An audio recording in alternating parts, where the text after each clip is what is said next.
میلاد النبی کی شب آنے میں صرف 2 یا 3 شب باقی ہے. میری گزارش ہے کہ روزانہ 1000 مرتبہ اللہ کے رسول علیہ السلام پہ درود شریف پڑھنے کی عادت بنائیں. 1000 بار نہیں پڑھ سکتے 500 بار پڑھو. اور صلی اللہ علیہ وآلہ وسلم یہ سب سے مختصر درود شریف ہے. اگر اس کو آپ 1000 بار پڑھو گے تو 20 منٹ میں 1000 بار مرتبہ درود شریف ہو جائے گا. اگر آپ زیادہ مصروف ہیں، حالانکہ جس رسول نے پوری زندگی ہمارے لیے مغفرت کی دعا کی ہے، ان کے لیے 20 منٹ نکالنا کیا بڑی بات ہے. اور پھر ہمارا مقدر جو 1000 مرتبہ روزانہ درود شریف پڑھے گا اس کی روح بعد میں نکالی جائے گی. پہلے جنت میں اس کا مقام اور محل اس کو دکھایا جائے گا، دنیا ہی میں اس کو جنت دکھائی جائے گی، بعد میں اس کی روح نکالی جائے گی.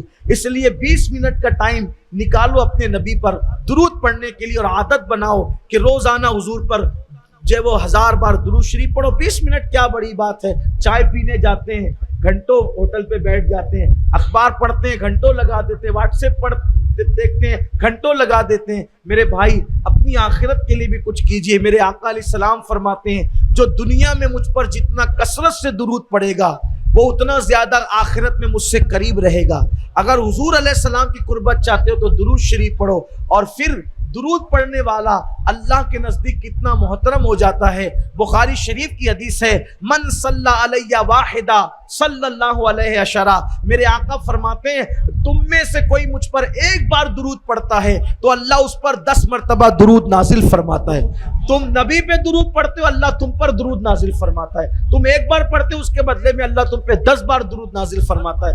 یہ ہے درود شریف کی برکت. اس لیے درود پڑھو، 1000 بار پڑھو. وقت نہیں ہے 500 بار تو پڑھو ہی پڑھو. مختصر درود شریف کیا ہے؟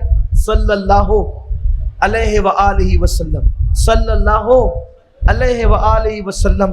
جو 1000 بار درود پڑھے گا، کثرت سے درود پڑھے گا، مرنے کے بعد اس کے جسم کو قبر کی مٹی نہیں کھا سکتی، اس کا جسم صحیح سلامت رہے گا. ایسے بہت سارے لوگوں کو دیکھا گیا جو درود پڑھنے کے عادی تھے تو اللہ تعالیٰ نے ان کے جسموں کو قبر میں محفوظ رکھا، ان کا کفن بھی میلا نہیں ہوا. اس لیے درود شریف پڑھنے کی عادت ڈالیں. درود کی بہت برکت ہے. ایک شخص تھا بہت پاپی، بڑا مجرم، بڑا گنہگار، اپنے بیٹے کے ساتھ حج کے لیے نکلا.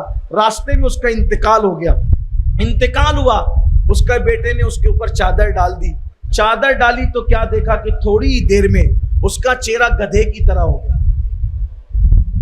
جا رہا تھا حج کے لیے، گنہگار اتنا تھا کہ حج کو تو پہنچ نہیں پایا، لیکن مرا تو چہرہ گدھے کی طرح ہو گیا. اور بیٹے کو اور صدمہ ہوا.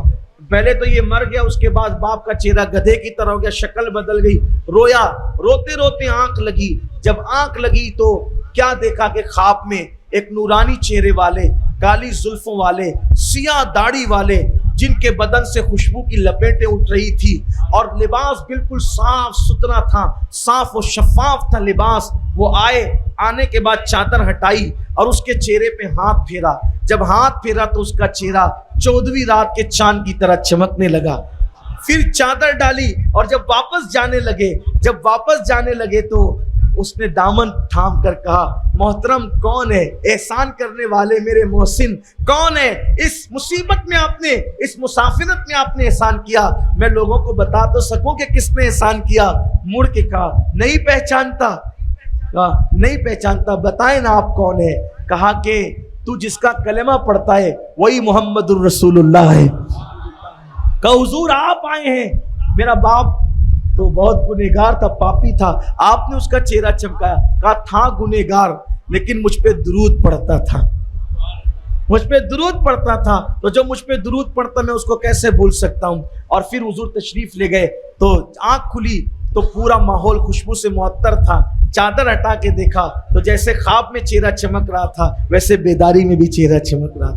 اگر چاہتے ہو کہ جنازے میں بھی چہرہ چمکے، میرے آقا پہ درود پڑھنے کی عادت ڈالو. اللہ تعالی ہم سب کو توفیق عطا فرمائے.